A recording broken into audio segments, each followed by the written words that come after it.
Out comes Chad Gable, an American made from Raw. They interrupt. Gable calls himself Minnesota's most famous athlete. He says the transfer window is open, and Nick Aldis called him in to talk about coming to SmackDown. Major changes coming to Raw, SmackDown, and NXT, they said. So expect call-ups at this point. Maybe expect people to go to NXT that aren't doing a whole lot on the main roster. And clearly maybe mainly there to freshen things up before the next Netflix launch. So Netflix is definitely the bigger play, the more important play for the WWE at the moment. It makes sense to fill that show with your bigger, more mainstream stars. But how heavily weighted will Netflix be compared to SmackDown? What do you expect the big changes to be? And who would you build SmackDown around? Cody is going to go to Raw, I think, and I think we got a clue about that later, which we'll talk about, some of the backstage handshakes and so on. And to me, that means Gunther going to SmackDown, and if he's the World Heavyweight Champion there, he's great. I mean, you guys talk about it all the time. Gunther's really tremendous. He's tremendous in the ring. His character's great. His promos are great. I would have him be the top guy on SmackDown. And I wouldn't have that much of a differential between them. I think they will want, because Netflix is the bigger play, for it to be the A show again. But I don't think that means SmackDown needs to be a B- or anything like that. It can just be one rung on the ladder below. And of course, it's being reported again this week that there's a likelihood of SmackDown going to 3 hours. So that will mean beefing up the roster, which will mean call-ups. So it's an interesting time too, who from NXT, and there's plenty ready in NXT to go, I feel. So maybe just more so about like the idea of SmackDown being just one rung below. What exactly would that mean? Because we at the very least know that Cena, for his select appearances, I think will probably be a Raw guy.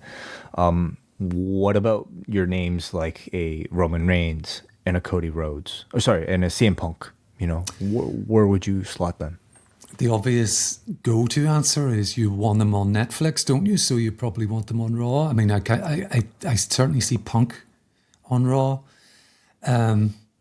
Reigns, I mean, it would feel almost wrong not to have him on the flagship show as well. I mean, but who do you have left for SmackDown? I mean, it wouldn't be so much one rung below anymore if all those guys are on Raw, right? I do expect at least like one of those names to be on SmackDown, whether it be CM Punk or Roman Reigns. Like Roman at this point is sort of like pretty sporadic in his appearances that I think like you could keep him on SmackDown still to be special and not necessarily lose a whole lot of appeal on Raw by not having him on. Same with Punk. Punk is sort of on a similar schedule, isn't he? Sure, yeah. And out of the folks that we've mentioned, teasing appearances for Reigns is a good thing because I think Paul and Thurston mentioned the other day, he's wrestled 6 matches this year. That's the sort of schedule he has in the ring. Of course, in the run-up to those, he's appearing on television a lot more than that. But, having him on SmackDown would be a draw. Punk is seriously, he's one of those very special plays that, Collision, I think, was at one point maybe at its most successful we could point to now, because of the CM Punk attachment. He's somebody that you could just kind of put on an island and people will flock to that island. So I could see him being like a good fit for the SmackDown, for instance. But that'll be interesting. I also wonder if this like Gunther babyface turn is being done as a way to maybe ease him into SmackDown, maybe in a top baby or at least a babyface role. So that'll all be interesting. And of course, the push towards WrestleMania with this happening is interesting as well. And Rumble, like how does that affect Rumble? How does it affect all these things? So, if you like this video, consider joining our Patreon, the Post Wrestling Cafe. Multiple bonus podcasts every week, ad-free shows, and access to our full archive. Otherwise, a like and subscribe is much appreciated. Thank you for watching.